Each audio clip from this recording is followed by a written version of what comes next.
Hey, what's up? It's Jim, and today I'm going to talk about Ghostbusters Frozen Empire.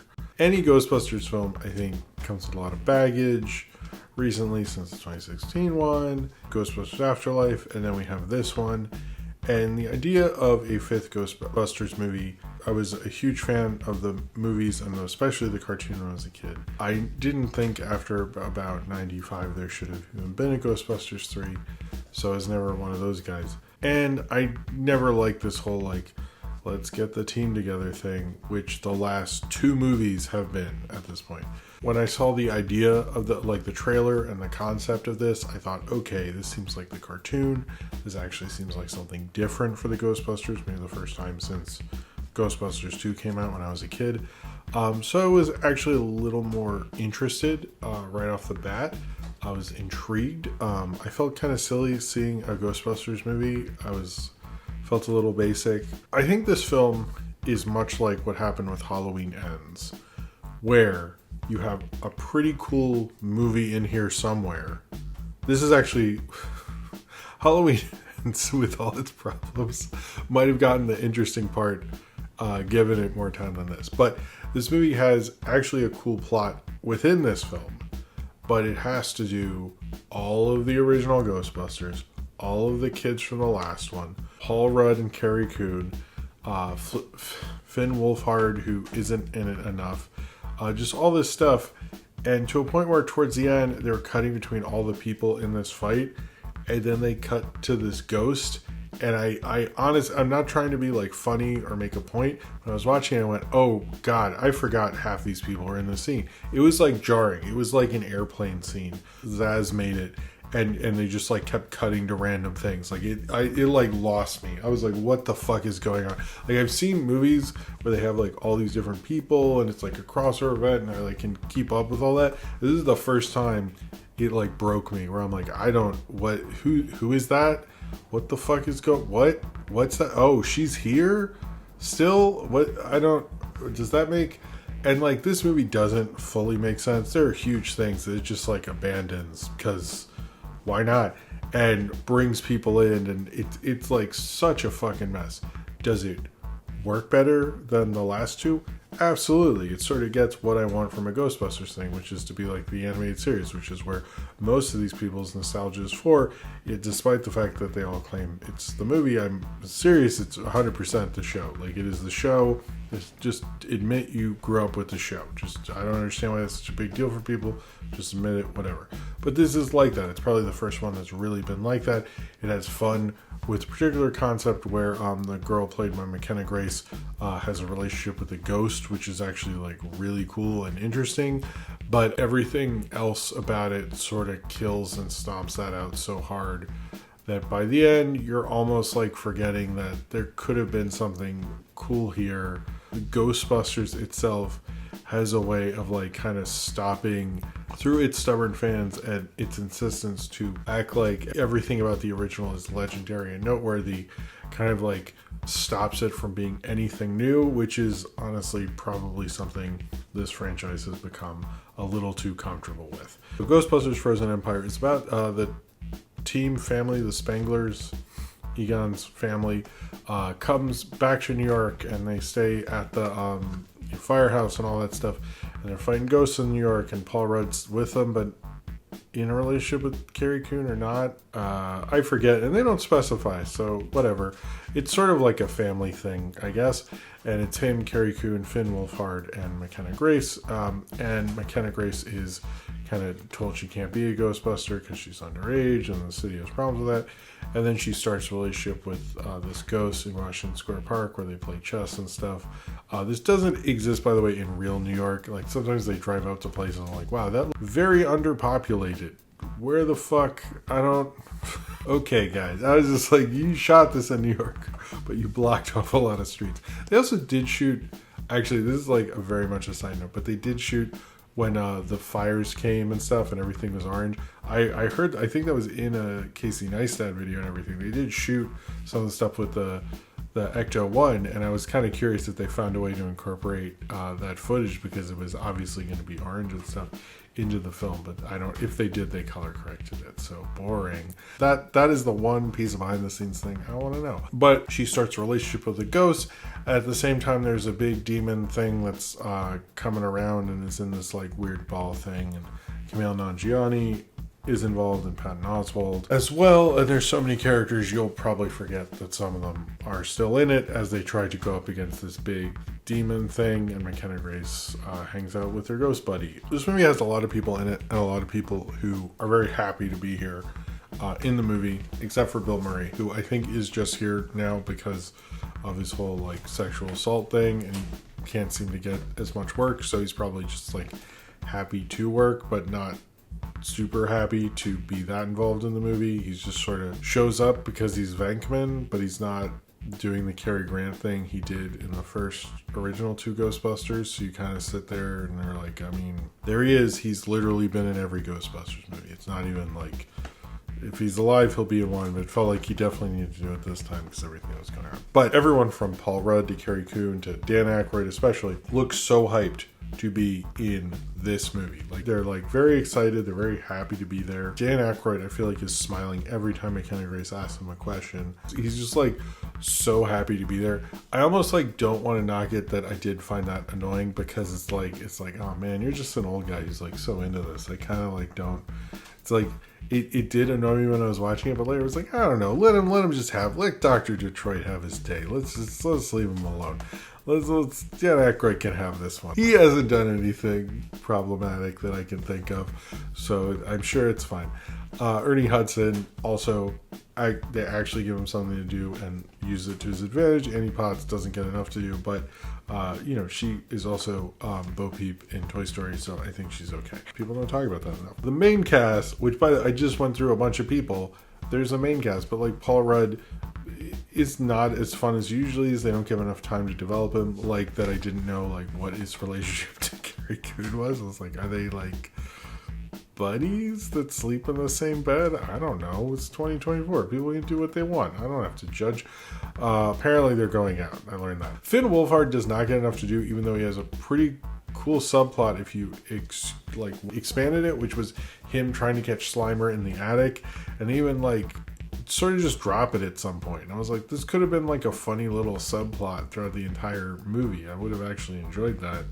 But instead, like, Bill Murray might like walk by and fart, and we have to like still care about that. I felt like he's in there because remember when Stranger Things dressed up as Ghostbusters for Halloween?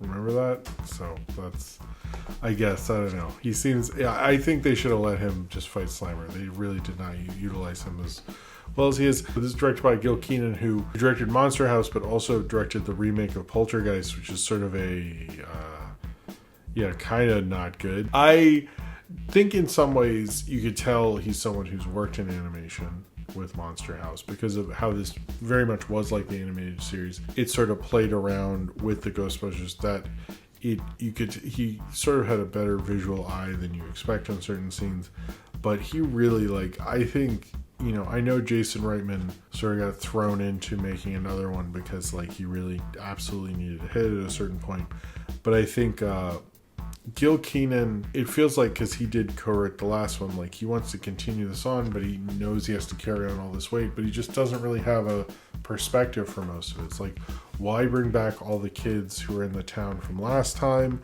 Why bring back the kid that, I did not hear his name in the movie this time, but I forgot his fucking name is Podcast. Why is a character named Podcast? Is that a joke? And his, girlfriend, Finn Wolfhard's girlfriend, and it comes out, is, for no reason. It's, the continuity in this, sometimes doesn't make any sense because they'll be like, oh, look, we referenced a thing. And I'm like, that thing, though? The ghost from the Columbia Library comes back to the New York Public Library, which are, very different.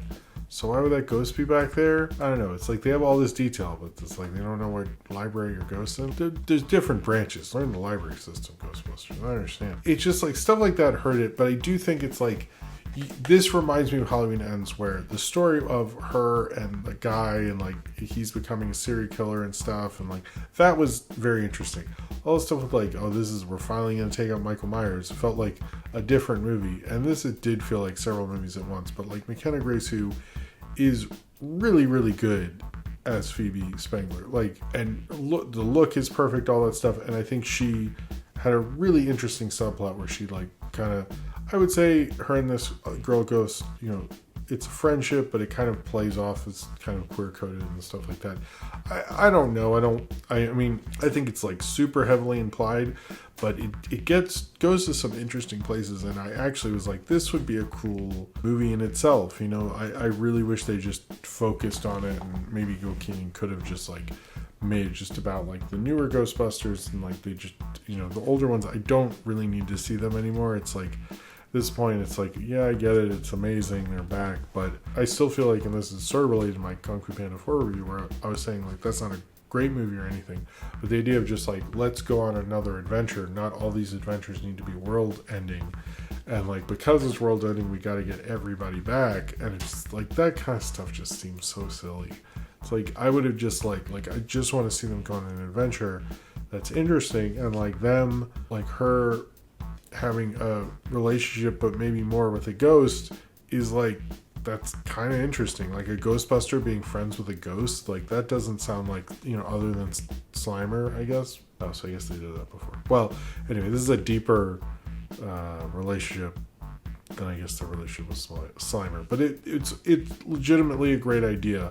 And all of those scenes, I was like, oh man, can we go back to that? Like, I don't need to see Bill Murray reunite with someone again. I saw that like 2 movies ago. I get it. This does not kind of hit me over the head with the nostalgia that the last one did. I did not rewatch that one because I never really want to see it again. I really hated that last movie, that being Afterlife. And the 2016 one was like fine, it's alright, but like this is the first one that felt like it had really the potential to be a more interesting Ghostbusters film, and as I was watching, I felt it was probably better than the last 2, but I still feel like it has way too many people. The fact that like when it cuts to everybody, I was like, wait, who's that? What's going on? Like, shows me that I wasn't getting any sort of relationship with them. And if I'm not, it's like, well, why have all these people just to have, like, there was no story reason for a lot of it, and I just wish that like either found a way to do it or like trimmed a lot of the fat, like got rid of some people. Because it just didn't work as well as it could have, and that's a cool idea, her with the ghosts and stuff and everything with the new team, even though they didn't use the Finn Wolfhard thing. But I sort of wish they just leaned heavier on them, because that's who the Ghostbusters are in this. But it feels like the film itself won't accept that they're Ghostbusters. They're always like Ghostbusters Junior or something like that compared to them, and they always have to be there and stuff, and I really wish that wasn't the case. But that's the Ghostbusters we get. I think this is a much better Ghostbusters movie. I think it's a much more interesting Ghostbusters movie. I hope if they make more, they continue to make them like this, which reminds me of the animated show. I don't know, it's fun watching McKenna Grace be as good as she is, but I kind of think Ghostbusters, what really killed it is how like basic it all became and how non-interesting it became. And I think like if you're really going to keep doing this, do interesting new stuff. We don't need to see the older Ghostbusters, something like that. We need to do interesting different stuff with it. I hope like they find better adventures for them all to go on. It's just like the logic of like keeping all this going with this many characters is just like, I can't really relate to anyone that's not Phoebe Spangler. Like everybody else, it's like, haha, I made a joke, it's referencing Ghostbusters. I'm like, yeah, I know, I've seen Ghostbusters a lot of times, it's not even that funny. But like, she just felt like something different. She felt like Egon's granddaughter. I think it had potential, but I think the stubbornness Sony and the makers of Ghostbusters always have to appeal to needs to be fed, and unfortunately that is hurting the franchise from really going anywhere and doing anything really interesting with it. And you can accept that and sit back in a nice seat in the theater and just like let that wash over you, or you can just roll your eyes so far back that you need to surgically get them rotated and walk out of the theater and just go, fuck this. And I kind of agree with both. I had a good time. I think it mostly goes under Gil Keanan's better instincts, but I kind of wish whoever does a next Ghostbusters movie kind of use this as a stepping stone to do something interesting and creative, rather than give us kind of the Ghostbusters they think we want. I don't want the Ghostbusters everyone wants. I want to see someone make the Ghostbusters that director thinks we want. And we'll see, hopefully, some interesting things with it. But at this point, it feels like the Ghostbusters kind of like won't even let an interesting idea happen. They have to kind of stomp it out.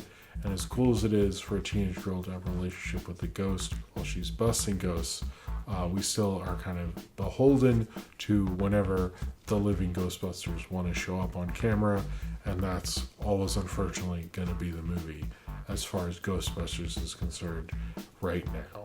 So if you've seen Ghostbusters Frozen Empire and you would like to talk about it, then comment below in the comments and subscribe if you would like to.